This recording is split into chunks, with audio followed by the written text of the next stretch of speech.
Bienvenue à Grand Reportage. Qui dit temps des fêtes dit joie et partage, mais aussi consommation à outrance même. Voici un documentaire qui jette un regard grinçant sur l'évolution du comportement du consommateur américain moyen.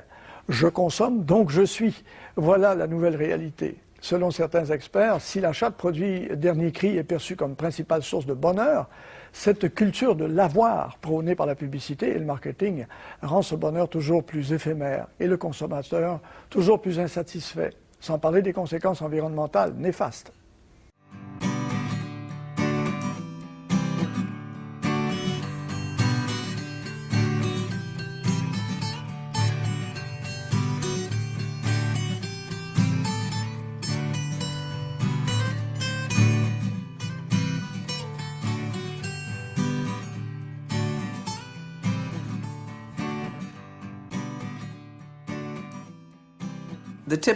La maison typique de la famille américaine de classe moyenne fait plus de 2000 pieds carrés.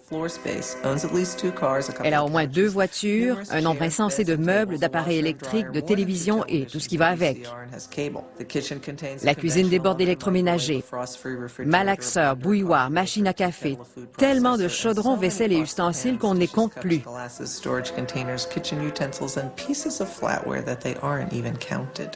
Ailleurs, il y a l'ordinateur et son imprimante, les téléphones, répondeurs, calculatrices, lecteurs de CD, instruments de musique et des tableaux.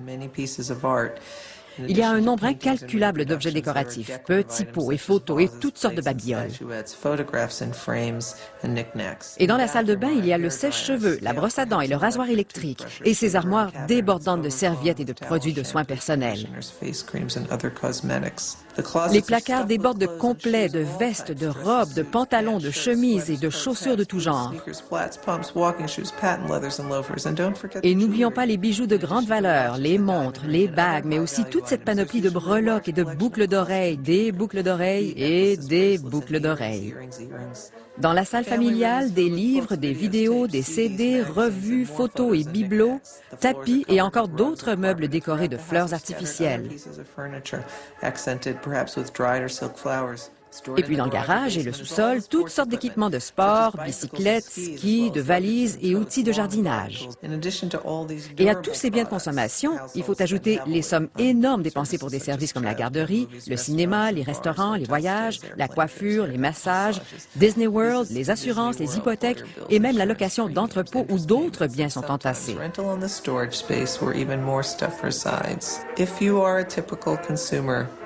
Pourtant, à un moment donné de votre vie d'adulte, vous auriez sans doute pu rentrer tous vos biens dans votre voiture et partir à la tombée du jour.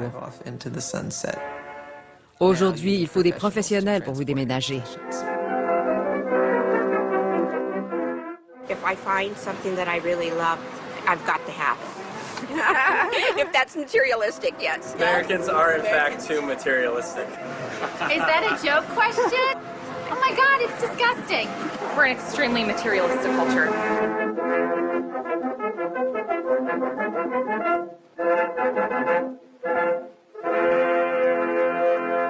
Now, wait a minute, just a minute.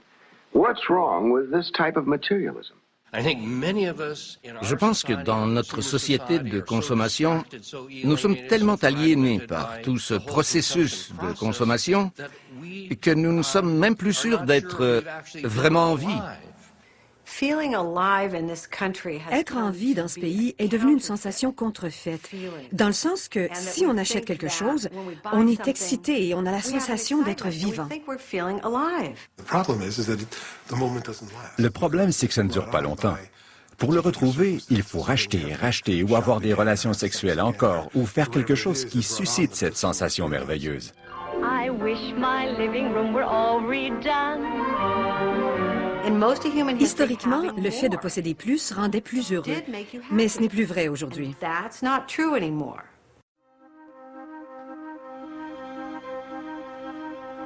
D'une certaine façon, la révolution industrielle a transformé la nature profonde du travail. Le travail artisanal lent a été remplacé par le travail d'usine à un rythme fou. Genes, inventions, power, black out the past. Forget the quiet cities. Bring in the steam and steel, the iron men, the giants.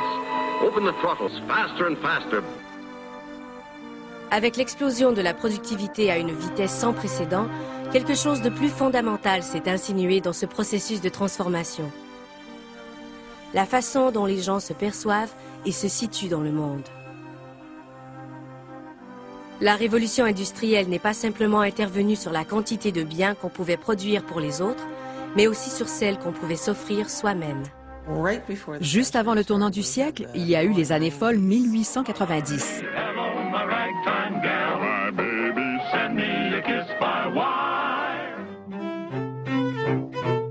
Qui ressemblait aux années 20. Et puis après les années 80 et 90, où beaucoup de richesse est apparue au sommet de la société, ce qui a fait en sorte de créer de plus en plus d'inégalités. Dans la culture américaine, la première personne à avoir vraiment observé cette consommation excessive, c'était ce personnage vraiment fantastique, Thorstein Veblen. Thorstein Veblen a rédigé sa théorie classique sur la classe de loisirs. C'était en bonne partie satirique, mais aussi très sérieux sur sa façon de voir la consommation de biens pour satisfaire un statut social et faire monter la classe sociale. De toute évidence, il détestait cette vantardise et cet appel à la richesse. Il voyait ça comme une violation du type de valeur qu'il estimait que le pays devait exprimer. Pour la première fois, il a vraiment montré l'importance de la consommation comme une façon de se définir. Vous alliez consommer, comme il le disait, de façon ostentatoire, parce que vous vouliez que quelqu'un d'autre vous perçoive de façon précise.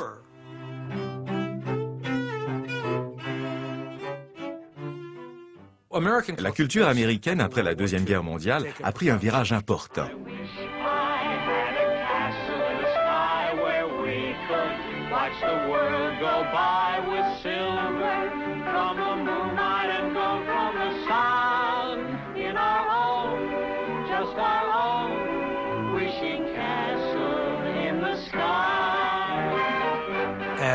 Les personnes qui avaient toujours aspiré à faire partie de la mentalité consumériste ont pu le faire à la fois parce qu'elles avaient le temps et l'argent pour le faire.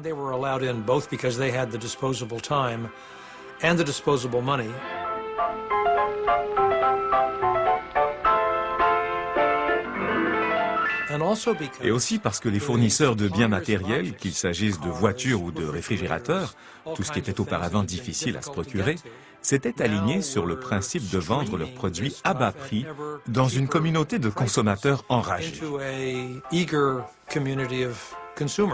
Hurry, hurry, hurry, hurry. The world is so full of a number of things, and we don't want to miss any. Donc, de plus en plus de gens de la classe ouvrière se sont insérés dans la classe moyenne et ont pu avoir leur maison en banlieue. C'est là que cette idée d'être au même niveau que son voisin a vu le jour. En le regardant accumuler sa Chevrolet, sa machine à laver, sa télévision.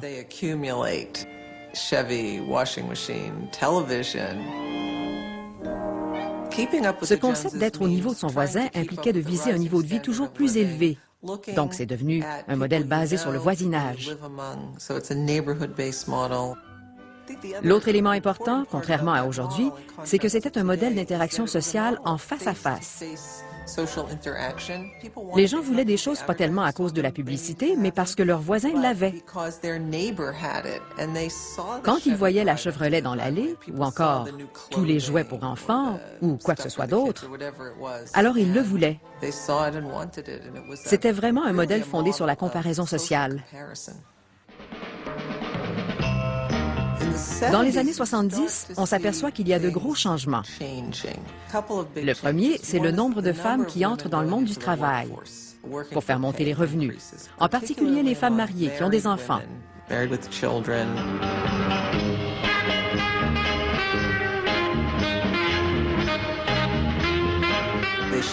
Elles sortent de leur quartier relativement égalitaire pour entrer dans le monde des entreprises qui est très hiérarchisé.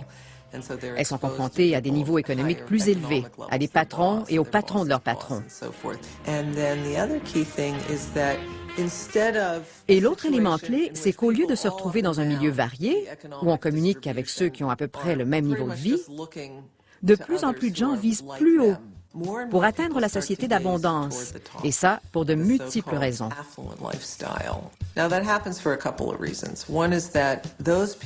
L'une d'entre elles, c'est que le mode de consommation est devenu très visible, que ce soit dans les journaux ou dans les magazines.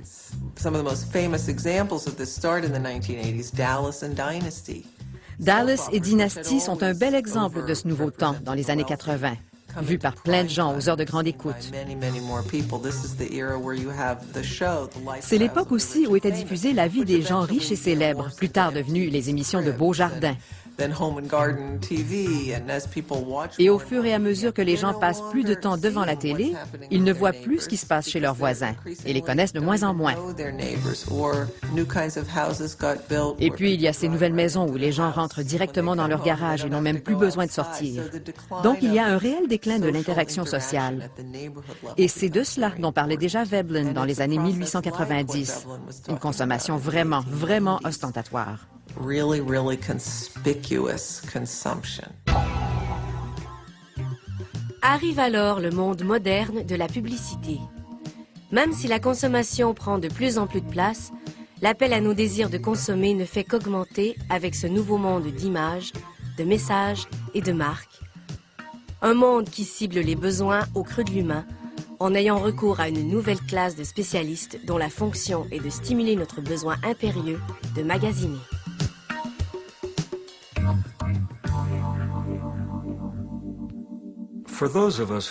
Ceux d'entre nous qui pensent avoir comblé tous leurs besoins ne sont plus stimulés par ces désirs insatiables de toujours consommer plus. Maintenant, pour nous faire consommer davantage, on nous soumet à de la propagande. Oh my God, everything is advertising. Nous sommes dirigés par notre inconscient. Et tant que c'est le cas, alors ceux qui sont conscients de cette motivation peuvent nous manipuler et nous diriger. C'est comme diriger un troupeau. Le fermier s'est aperçu que s'il faisait jouer de la musique douce, ses vaches lui donnaient un meilleur lait. C'est pour ça qu'on a de la musique douce partout maintenant.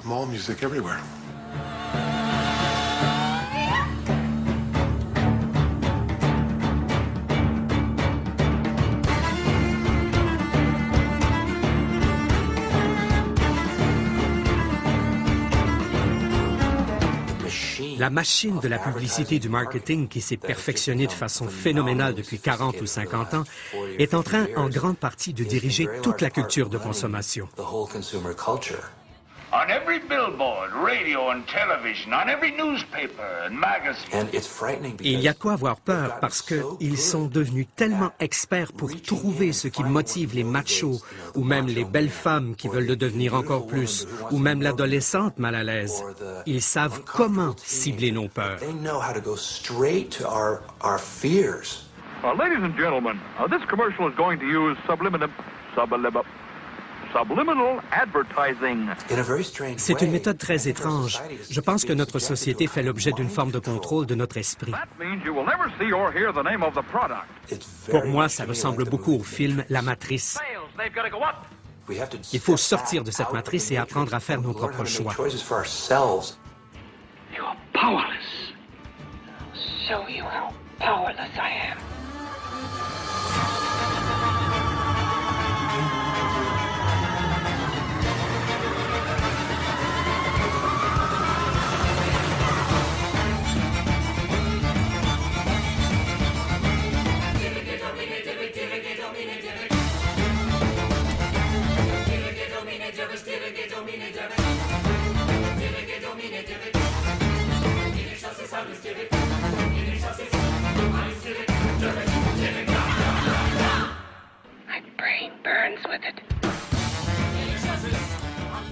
Le message a changé.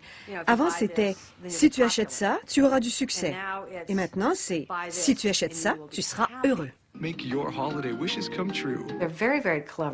Ils sont très brillants, en particulier à l'égard des enfants. Je pense qu'il est tout à fait injuste de faire appel à certains des cerveaux les mieux formés en psychologie cognitive, à certains des meilleurs techniciens informatiques en animation, et tout rassembler ça dans une trentaine de secondes pour dire aux gens « Voilà qui tu es, et voilà ce qui est important ». Dans mon dernier livre, Born to Buy, j'ai fait une enquête sur les enfants. Les experts du marketing appellent ce groupe les pré-ados. Ils font l'objet d'un marketing vraiment intensif. Cette culture de consommation mine le bien-être de ces enfants de bien des façons. Ceux qui y sont moins exposés sont en meilleure santé et ont aussi une meilleure perception d'eux-mêmes.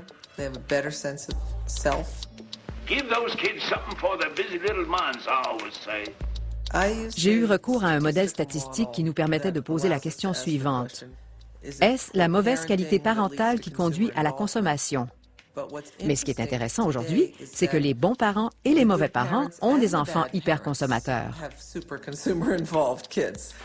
On passe 20 fois plus de temps à cibler les enfants aujourd'hui par la publicité qu'on le faisait en 1980. Ça rapporte.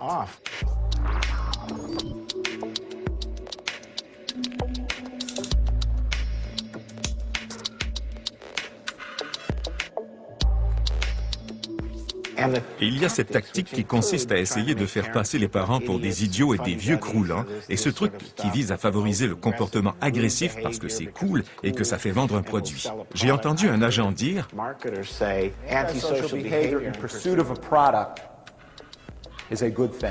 La Suède ne permet pas la publicité pour les enfants de moins de 12 ans, pas plus que le Québec. On ne devrait pas non plus. » Si vos enfants grandissent dans une culture où ce que tout le monde fait, c'est de s'investir dans la culture de consommation, alors c'est très difficile de les isoler de ça.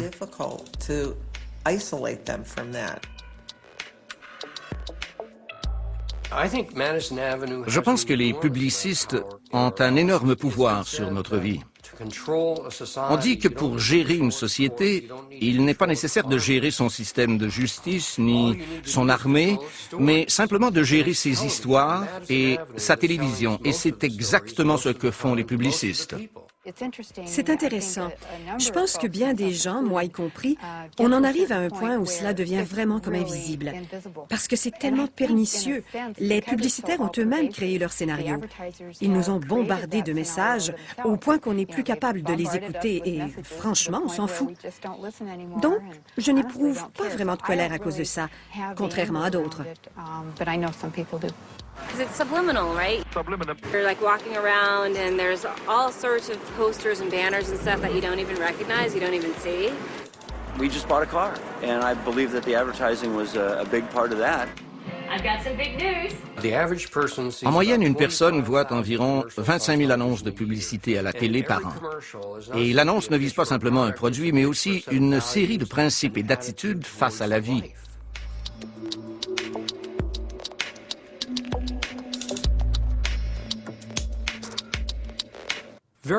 Très souvent, les objets sont considérés de luxe uniquement à cause de la réaction émotive qu'ils nous produisent.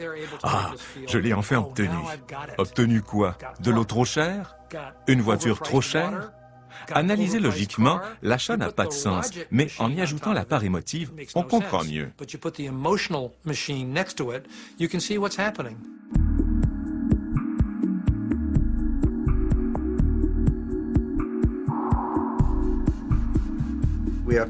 On est toujours en train de rechercher de nouvelles choses. Le marché n'est jamais immobile. En fait, il est toujours en accélération. Tout le monde veut un nouveau cellulaire, même si l'ancien fonctionne encore. On veut celui qui a un rabat, celui de couleur argent ou rouge, ou celui qui a encore plus de touches. Everything has to be stainless steel. I can't live without anything stainless steel. And I got all kinds of play toys. I like to walk through big super centers just as like a test of will, you know? I'll go down and I'll just be like, oh, that looks delicious. No. Coffee maker, espresso machine. And I got a Bentley and a Latte and it's red. My one thing is I like Coach purses. Perfume. Can't have sexy clothes without perfume. Jewelry. But it? Tout ça serait parfait si ça tenait financièrement et écologiquement. Parce que le système évolue, votre identité vis-à-vis d'une série de produits change sans arrêt. Mais ce qui se cache derrière ce désir de consommer est très profondément ancré dans la dynamique sociale, dans l'inégalité, la concurrence, l'estime sociale, et j'en passe. Notre système nous dit qu'on peut gagner de l'estime de soi en fonction de ce que l'on possède et de ce que l'on montre. La consommation est devenue une communication sociale. Et le problème, ce n'est pas que la consommation soit sociale. Le problème, c'est qu'on communique socialement de façon très perverse et totalement dysfonctionnelle.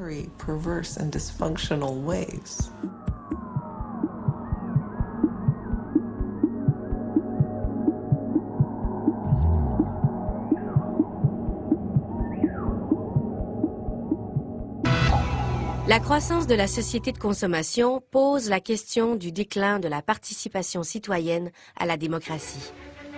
Les avantages de la consommation n'ont pas toujours répondu à la demande fondamentale des sociétés démocratiques. Pour les gens qui savent ce qui se passe ailleurs dans le monde et qui n'ont pas peur d'y participer. Lors de son 90e anniversaire, John Dewey a déclaré « La démocratie est née de la conversation ». C'est le fait d'en parler avec l'autre qui donne une chance de réfléchir. Mais si on a un mode de vie où on n'a pas de temps, qu'on est bombardé de publicité, de travail, qu'on passe tout notre temps dans sa voiture, qu'il faut toujours courir pour tout faire, on ne peut pas marcher ni faire de vélo.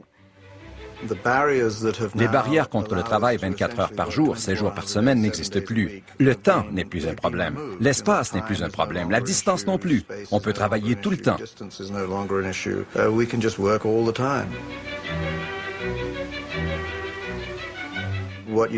Ce qu'on remarque, c'est que le niveau d'anxiété augmente dans ce pays parce que tout le monde est constamment en compétition et craint que quelqu'un d'autre les dépasse. Cette poussée sociale, tout le monde qui veut passer au palier supérieur et faire partie des riches, se produit à un moment où la capacité financière du monde s'érode.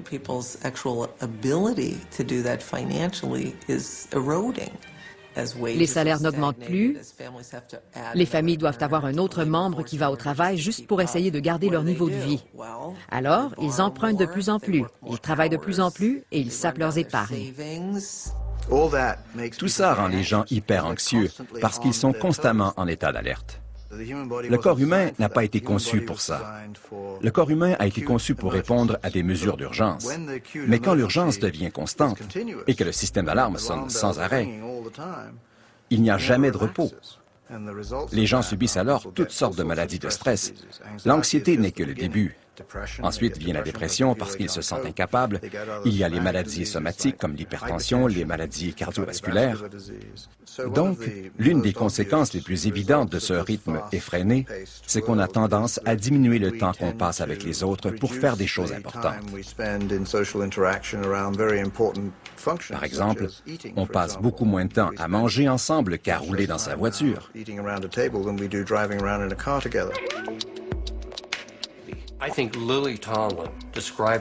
On file peut-être à toute allure, mais on tourne toujours en rond. Et les gens sentent qu'ils sont dans ce cycle infernal et ils veulent mettre de l'ordre dans leur vie.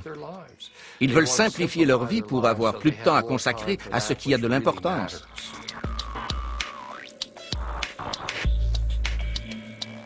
Quand je vais sur les lieux de travail et que je demande aux gens « Avez-vous de l'espoir? Pensez-vous pouvoir agir sur votre manque de temps? » Et leur réponse, c'est « Non ». Et je me dis toujours « Mais comment peut-on en être arrivé là? La plus grande puissance du monde avec un peuple qui a le moins de pouvoir de changer les choses. »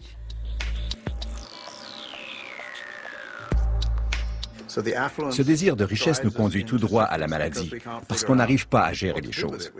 On n'a pas passé assez de temps à penser à tout ça. Par contre, on a passé beaucoup de temps à essayer de survivre, quand il n'y a pas assez de nourriture ou quand il y a un danger, etc. Mais on ne consacre aucun temps à penser à ce qu'il faut faire avec la richesse ou l'abondance.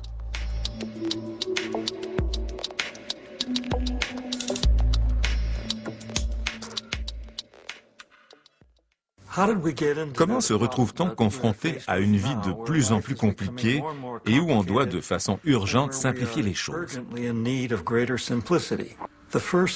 La première cellule et toutes les espèces depuis cette première cellule ont été guidées en fonction d'un principe simple qu'on pourrait appeler la loi fondamentale de la vie, soit la coopération.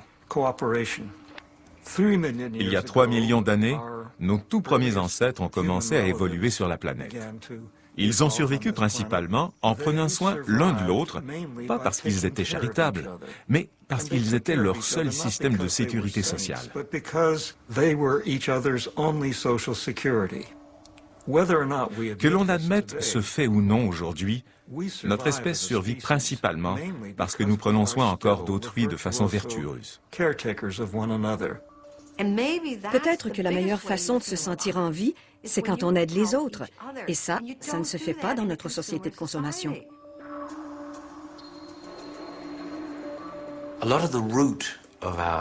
En bonne partie, la cause de notre consommation et de bien d'autres de nos problèmes, psychologiques ou émotifs, s'explique par notre tendance vers l'individualisme.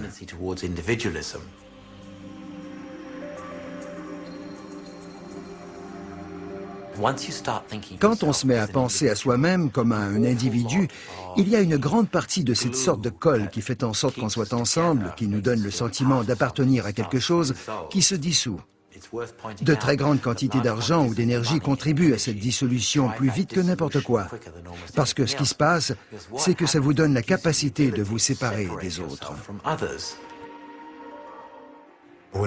Tout type de communauté qui existait entre les années 40 et 50 a été détruit, et la télévision en est grandement responsable. Les anciennes structures sociales se sont effondrées. Pourtant, elles sont essentielles à l'apprentissage humain. Elles sont, si l'on peut dire, le système immunitaire de la génération suivante. Et on ne réfléchit pas à la manière de les remplacer. Une fois que vous vous considérez comme un individu, cela accentue cette idée d'être séparé, d'être une entité.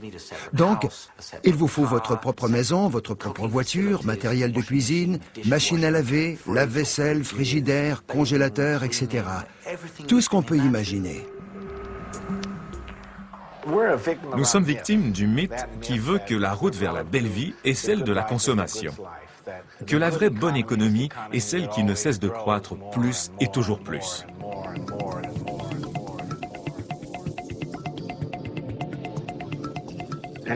Mais la question qu'on devrait se poser avant tout, à quoi sert une économie?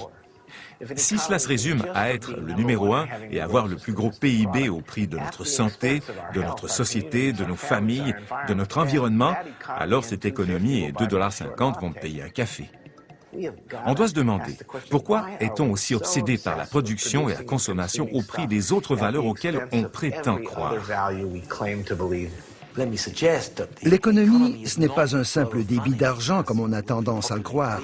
En fait, il s'agit plutôt d'un débit d'énergie et de ressources.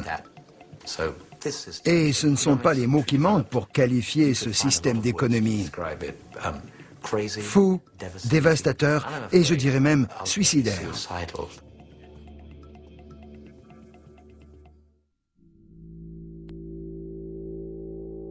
Derrière ce défilé infini de produits se cache une vérité indéniable. Le fait que l'énergie peu coûteuse sur laquelle s'appuient nos sociétés industrielles modernes depuis plus d'un siècle ne pourra sans doute pas soutenir ce rythme avec la croissance économique mondiale.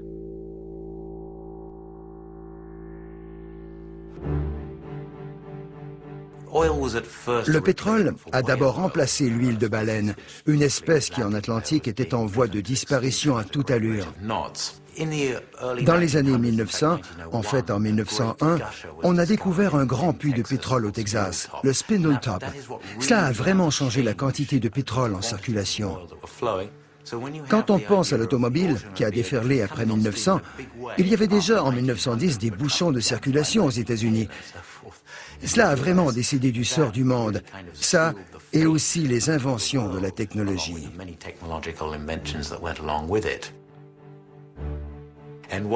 Et cela nous a permis de modifier le transport, de faire de grandes distances à cause de l'énergie contenue dans un litre, un gallon ou un baril de pétrole.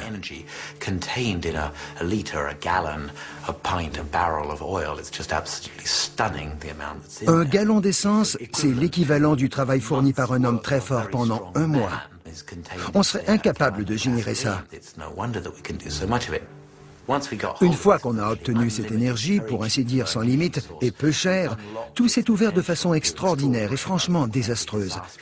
Cela a totalement changé la planète. Cela a permis une explosion de la population, d'aller dans tous les coins et recoins de la planète et de tout transformer à notre goût.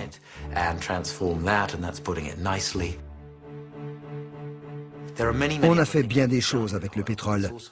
On a même transformé notre façon de faire la nourriture. Selon les propos d'Al Bartlett, l'industrie agricole consiste à transformer le pétrole et le gaz en nourriture. Il y a vraiment de quoi réfléchir quand on se rend compte à quel point notre nourriture dépend du pétrole ou du gaz. Mais il y a tout le reste aussi, les vernis, les peintures, les plastiques, et c'est sans fin. Et il est important de souligner qu'il y a une différence avec le charbon, les arbres et la tourbe. Pour en tirer de l'énergie, il faut couper, creuser, il faut travailler, y mettre de l'effort. Dans le cas du gaz ou du pétrole, il coule seul. Et au tout début, il sortait littéralement de lui-même, à forte pression. Mais là, vu que les ressources sont à la baisse, on va s'apercevoir qu'il y a une énorme différence entre l'énergie qui s'écoule d'elle-même et celle pour laquelle il faut creuser, extraire, faire fondre, etc.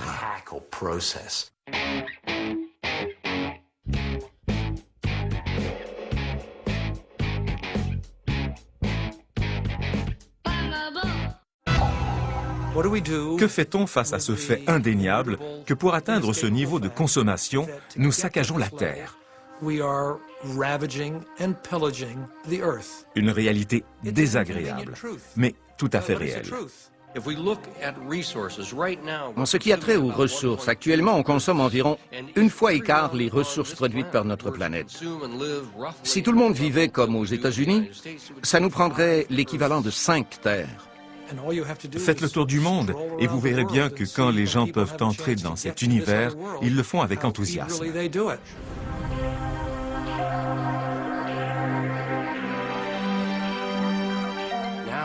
Aujourd'hui, notre technologie est si puissante, notre impact sur le monde si important, que nous sommes en train de détruire le fondement écologique dont dépend notre avenir. Trouver des moyens de relever de tels défis nécessitera de toute évidence beaucoup de réflexion. Mais la possibilité qu'un mouvement se réalise pour résoudre ces problèmes restera lointaine, si les gens ne peuvent ou ne veulent admettre l'existence du problème. Quand on regarde autour de soi, tout a l'air de bien fonctionner.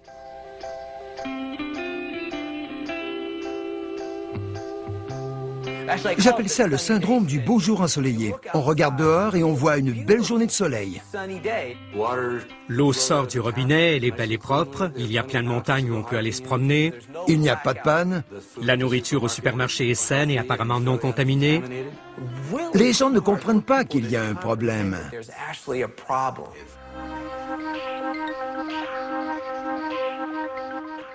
À l'heure actuelle, environ un quart de toutes les espèces végétales et animales est menacée d'extinction. Selon les scientifiques, 5 extinctions dans le monde ont déjà eu lieu. La plupart d'entre elles se sont produites à la suite de cataclysmes comme les astéroïdes ou les éruptions volcaniques. Différentes choses qui éliminent toutes les espèces. Actuellement, nous sommes dans la première extinction causée par une des espèces elles-mêmes. On est en plein centre d'une extinction plus rapide que la vitesse à laquelle les dinosaures ont disparu. Et on en est la cause. L'extinction des espèces, c'est comme voler dans un avion avec des rivets qui sautent.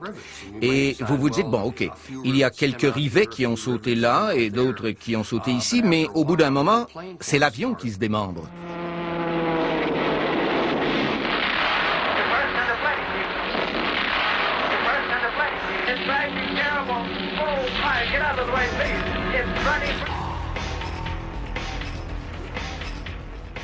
Et c'est ce qu'on fait avec la biosphère.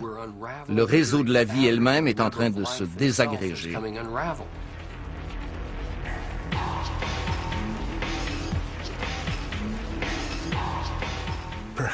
Peut-être que c'est ce qui libère un signal génétique autrefois si victorieux, l'ego. L'ego était la machine de survie. Cela nous a permis de dominer la Terre. Mais maintenant, c'est en train de nous tuer. Et peut-être qu'à partir du moment où notre ego est passé du médicament de survie à un poison énorme de destruction, cela a déclenché le signal biochimique suivant qui nous dit qu'il est temps d'évoluer vers un autre niveau. Et le choc du réveil, c'est qu'on est en train de détruire notre propre Terre. Ce type de choc peut réveiller toute l'humanité. C'est une de mes premières photos sur le sujet. Quand j'ai sorti cette grande photo, je me suis dit que les gens regarderaient ça et pourraient voir les choses qu'ils utilisent.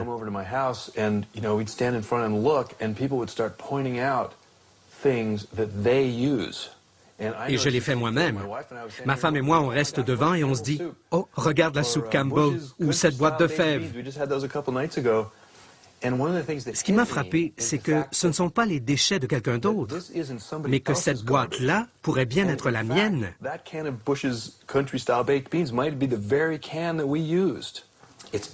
Il est intéressant et effrayant de penser que le concept de notre consommation individuelle est si petite par rapport à l'ensemble que cela n'a pas d'importance.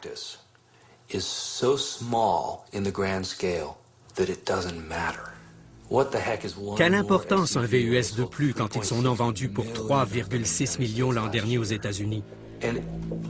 Chacun peut justifier sa consommation en se basant sur ce principe. Mais c'est aussi vrai que c'est l'addition de tout notre comportement de consommation qui est en train de détruire la Terre.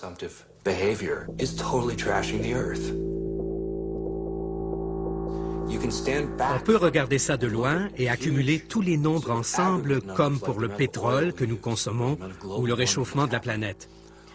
Ou alors, on peut, comme avec une photographie par satellite, zoomer et pointer sur un seul des milliers de produits que nous consommons, comme les cellulaires. Et si on regarde les empreintes sur l'environnement des cellulaires et la quantité de déchets que ça implique, juste ça, c'est énorme et complexe. Et si l'on regarde le tout de façon plus globale, on se rend compte qu'il y a une quantité incroyable de produits auxquels cette règle s'applique.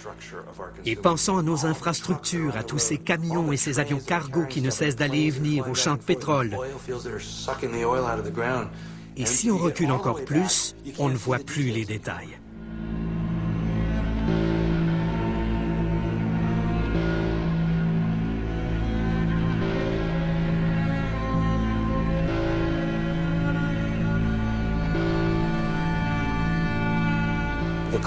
Le concept de l'apocalypse est quelque chose qui devrait se réaliser rapidement et de façon spectaculaire. Mais d'après moi, c'est en train de se produire par notre faute à nous et ça se fait graduellement.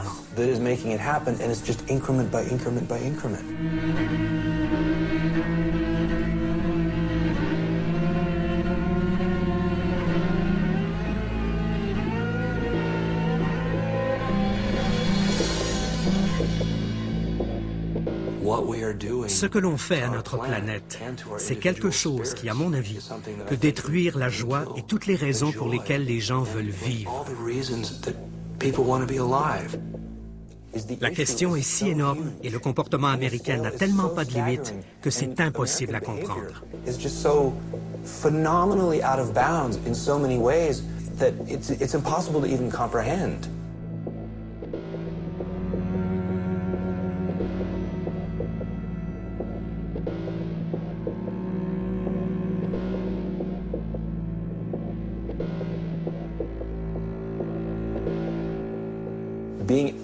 C'est facile de dire que c'est trop difficile à comprendre pour se justifier de continuer à agir de la sorte. Si on demande à qui que ce soit, sachant ce que vous faites, pensez-vous que vous menez une vie correcte?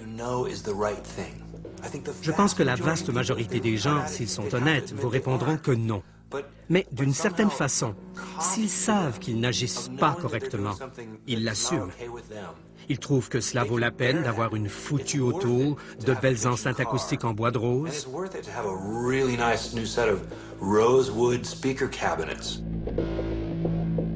Donc, on se promène tous avec ce petit malaise, sans savoir ce que serait une vie sans ce sentiment de culpabilité, en accord avec sa conscience.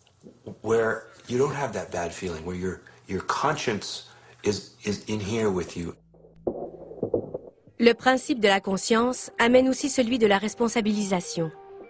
Et il est maintenant évident qu'on ne peut ignorer que le maintien de notre mode de vie a des répercussions ailleurs. Tout le monde ne tire pas un profit égal de ce qu'offre notre système, et surtout, tout le monde ne paie pas le même prix, ce qui crée un risque de conflit brutal. I think the biggest threat we face as a species La plus grande menace à laquelle nous sommes confrontés comme espèce, c'est cet immense fossé qu'il y a entre l'urgence avec laquelle nous devons changer nos valeurs et s'occuper les uns des autres, et la fureur et le sentiment de revanche que d'autres éprouvent parce qu'ils sont exploités. C'est un autre signal d'alarme pour l'humanité, entériné par des centaines de prix Nobel. Selon eux, la plus grande menace pour la paix dans le monde ne viendra pas de mesures ou d'actes irrationnels commis par des États ou des individus, mais bien d'exigences tout à fait légitimes des populations dépossédées. Une fois qu'on a réuni toutes les ressources, cela affaiblit forcément celles des autres personnes. Cela signifie que vous pouvez les dominer, les contrôler, et donc vous apporter encore plus de ressources. Nous avons beaucoup de techniques pour le faire, y compris nos méthodes de marché modernes, qui pour moi constituent une forme de piraterie intelligente et légalisée.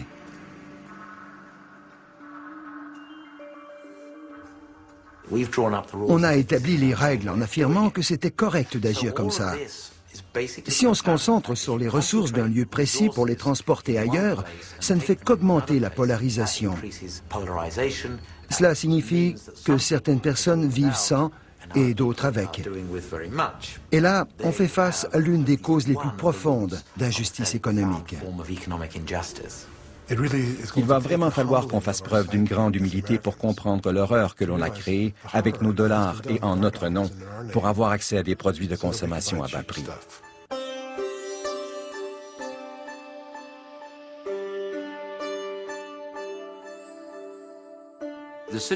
La situation est si complexe qu'il n'y a aucun gouvernement qui peut imaginer créer un plan pour tenter de redresser cette situation. Il va falloir que cela provienne des individus à l'échelle locale.